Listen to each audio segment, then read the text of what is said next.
8:48. Ahora sí se encuentra con nosotros ya el viceministro del Midagri, ingeniero Cristian Barrantes, para hablar de los esfuerzos que se están haciendo, hasta dónde hemos avanzado ya cuando estamos a puertas de la llegada del fenómeno El Niño. Vamos a incorporar además a este panel en ampliación de noticias a periodistas de las regiones de Piura, La Libertad y Puno: Carlos González, editor de RPP Trujillo; Andrés Carguapoma, de RPP Piura; y Blas Condori, de RPP Puno. Van a estar con nosotros. Ingeniero Barrantes, muy buenos días y bienvenido. Muy buenos días, Mávila. Buenos días, Fernando. Un saludo especial a todos los oyentes y seguidores de RPP a través de las diferentes plataformas, ¿no?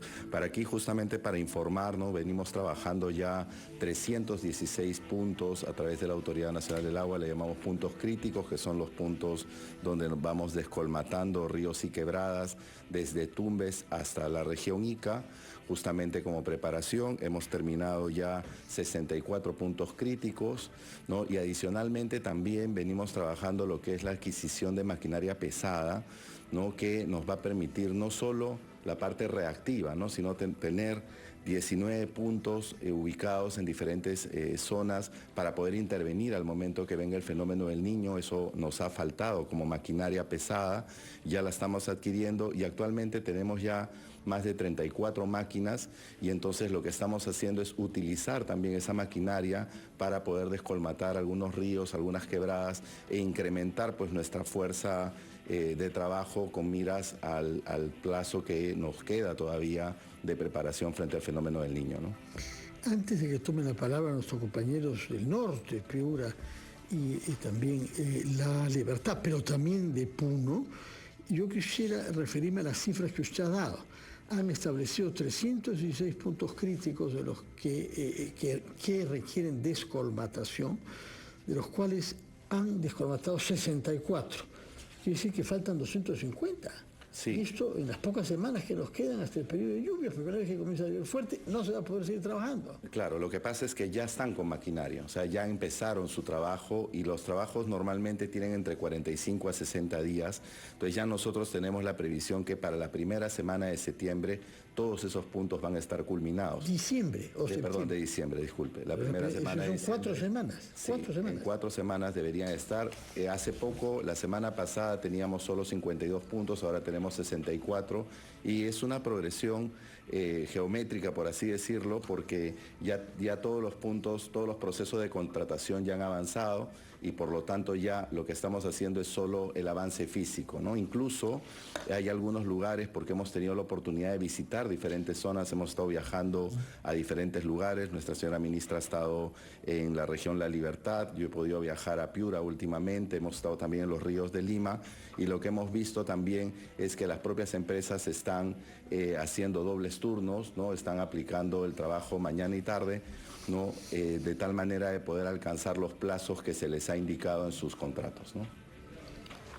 Estamos en contacto ya con los colegas del norte. Sí, y Puno. tenemos a Carlos González ya listo, editor de RPP Trujillo. Carlos, buenos días.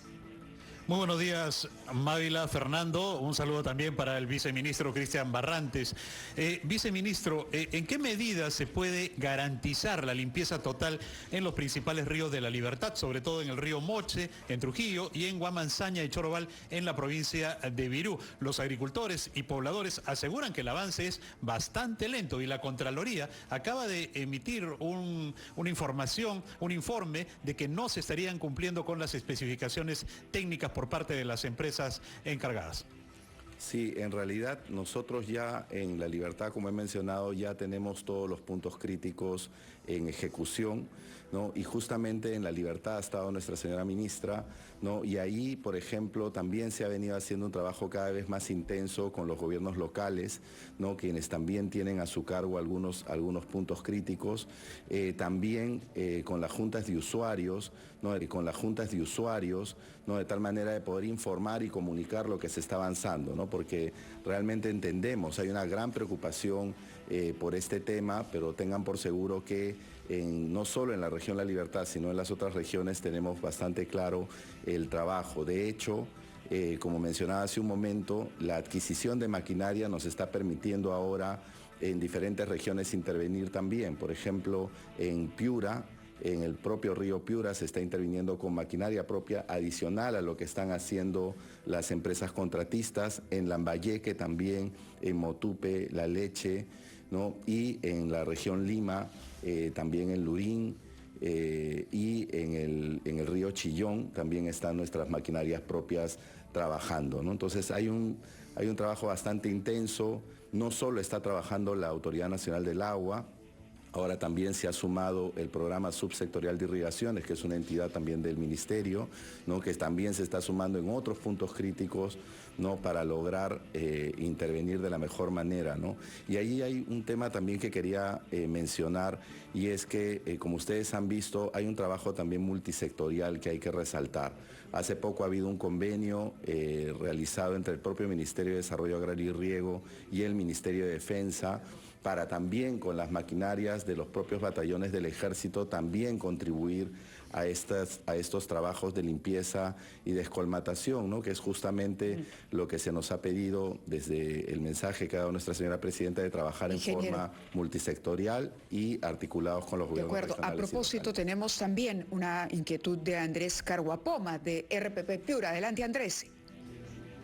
¿Qué tal, compañeros? Buenos días, viceministro Cristian Barrantes. Bueno, son más de 6 kilómetros del río Piura, cuyo cauce se encuentra con sedimentos que han reducido evidentemente su capacidad. En un primer momento, viceministro, se dijo que la Autoridad Nacional del Agua se encargaría de estos trabajos. Sin embargo, posteriormente se informó que sería el PSI los que se encargarán de estas tareas.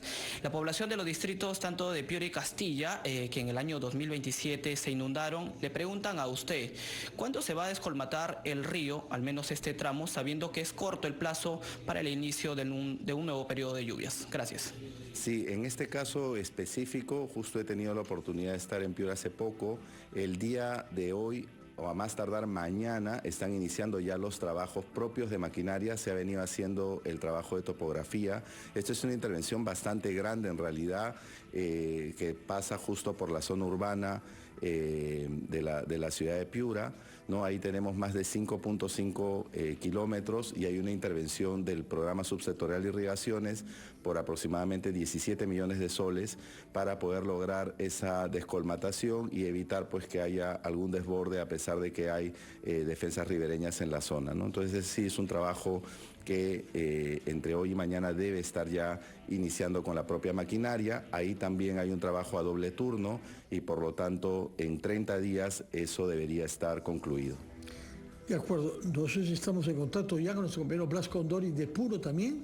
Blas, adelante por favor desde Puno. Muy buenos días, señor viceministro Cristian Barrantes. Le saluda Blas Condori desde la región de Puno.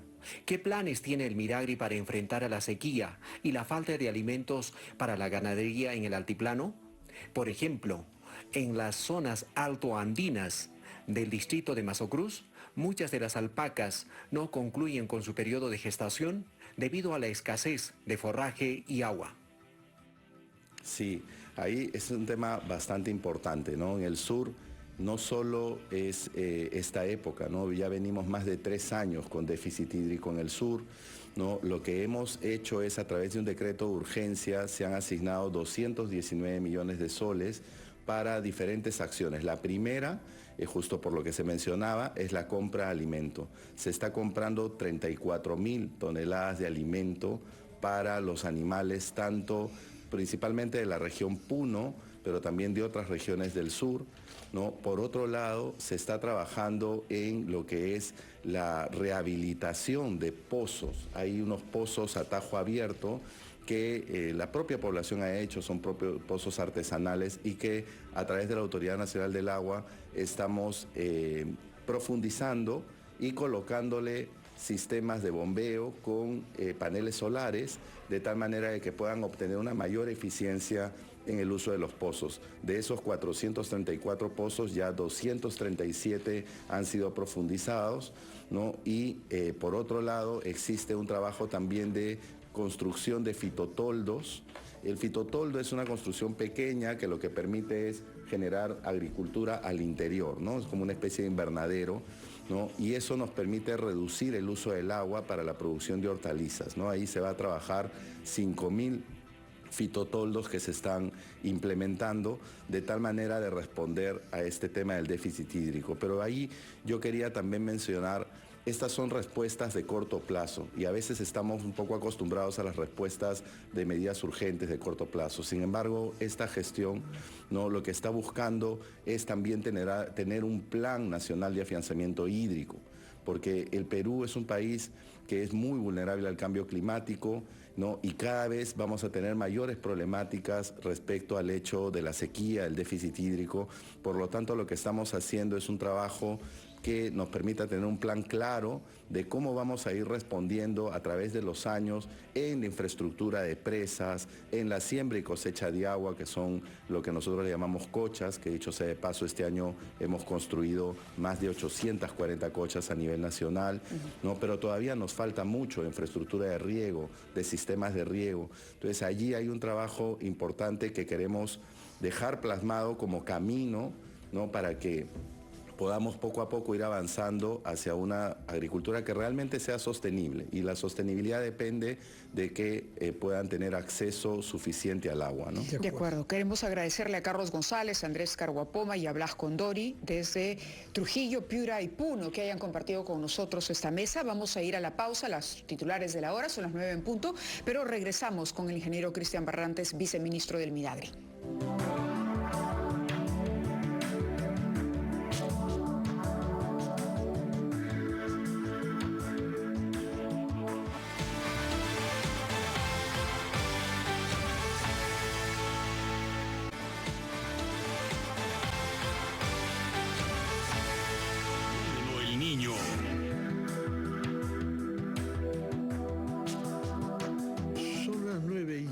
Estamos conversando con el viceministro encargado de la infraestructura agraria y del riego, el ingeniero Cristian Barrantes, que ha contestado las preguntas de nuestros colegas del norte, sobre todo Piura y La Libertad, y del sur, Puno. Corresponde ahora que nos hable sobre el centro de nuestro país y particularmente Lima, que tiene 3 ríos, 2 de los cuales nos han dado malas sorpresas durante los últimos años. Estoy hablando del Rímac y del Chillón. ¿Cuán avanzados están los trabajos en la cuenca del Rímac, que sabemos es una cuenca peligrosa, sobre todo porque hay mucha población que vive en quebradas que en sí misma no deberían ser habitadas? Sí, en el caso de lo que es quebradas, lo que queremos realizar es justamente lo que hemos visto que ha tenido muy buen efecto, ¿no?, que es el tema de la construcción de diques y la construcción de geomallas que protegen de las avenidas, sobre todo el material más grueso, no solo permiten el paso del agua, ¿no? Entonces, en este sentido son 21 quebradas donde vamos a intervenir. De hecho, ya tenemos los estudios realizados y ahora lo que corresponde es hacer la parte ya física, ¿no? ¿Tiene tiempo? Tiene los estudios hechos, pero faltan pocas semanas para sí, en realidad. ¿Cuáles son? Díganos antes, ¿cuáles son esas 21 quebradas? ¿Desde dónde hasta dónde van? En realidad son quebradas de Chosica, de Ricardo Palma, fundamentalmente alguna quebrada en Cieneguilla, ¿no? Ahí hay 21 y hay una en Ica, ¿no? En la intervención en quebradas se da porque son espacios bastante estrechos, ¿no?, y que nos permiten justamente colocar algunas barreras de protección, ¿no?, que es lo que se ha previsto. Se colocaron algunas, me parece 9 se colocaron en el año 2015 y hemos podido ver que han funcionado bastante bien. Entonces la idea ahora es proteger 21 quebradas, ¿no? ¿Y con eso será suficiente? Sí, nosotros consideramos que el trabajo ahí va a permitir, como ha sucedido en otras quebradas, permitir solo el paso del agua y evitar la presencia, pues, de rocas y de material pesado que sí puede afectar a las poblaciones, ¿no? Pero ahí yo sí también quisiera hacer un llamado a la población, ¿no?, porque realmente nosotros podemos hacer todo un esfuerzo de protección, etcétera, pero los ciudadanos tienen que entender que no se pueden poner en riesgo, ¿no? Si hay viviendas muy cerca al paso de las quebradas, hay viviendas incluso en las zonas de las quebradas, ¿no?, que deben de entender y deben de tomar acciones sobre el hecho de que están en una zona de alto riesgo.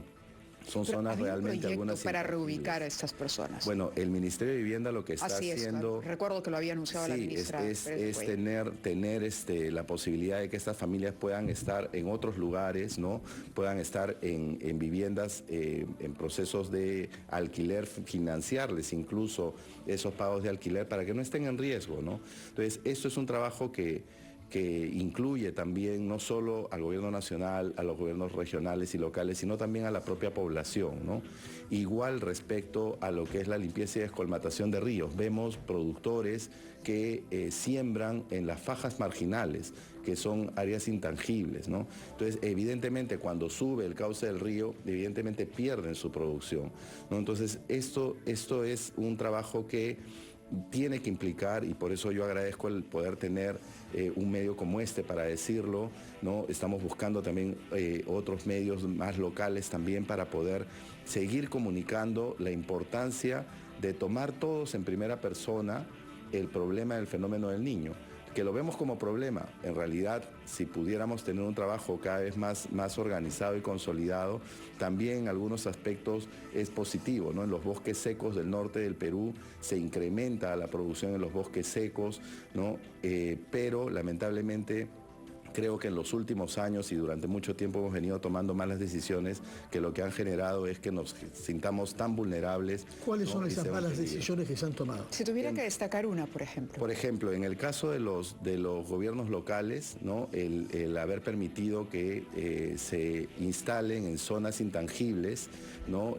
Familias que se instalen viviendas, ¿no? Que no se respeten las fajas marginales, las zonas intangibles. A pesar de todo lo que se ha insistido al respecto, ¿no? Sí, realmente ha habido un tema allí que tenemos que de alguna manera ya empezar a corregir. Tenemos que cambiar un poco de mirada, ¿no? Y mirar un poco más a largo plazo, ¿no? Mirar en la necesidad de poder, o en el conocimiento de que sabemos que este fenómeno va a venir cada cierto tiempo, ¿no? Y existen modelos en otros países, hemos tenido la oportunidad de escuchar a especialistas, por ejemplo, de la cooperación holandesa, ¿no? De la cooperación alemana, que nos muestran un poco lo que se hace en otros países respecto a estos temas, ¿no? Por ejemplo, ellos tienen un cauce, digamos, ordinario, y ahí tienen un cauce extraordinario que también está protegido, ¿no? Y donde se pueden realizar algunas actividades durante los tiempos en los cuales no viene una avenida importante, ¿no? Pero no establecerse allí. Así es. Que es el problema.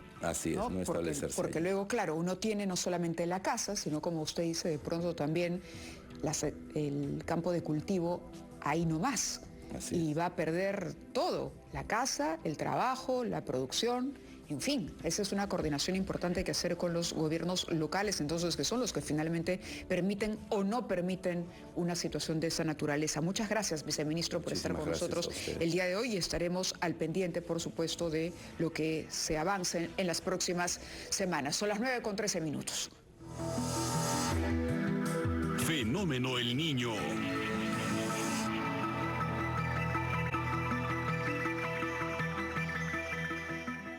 A las 9:13.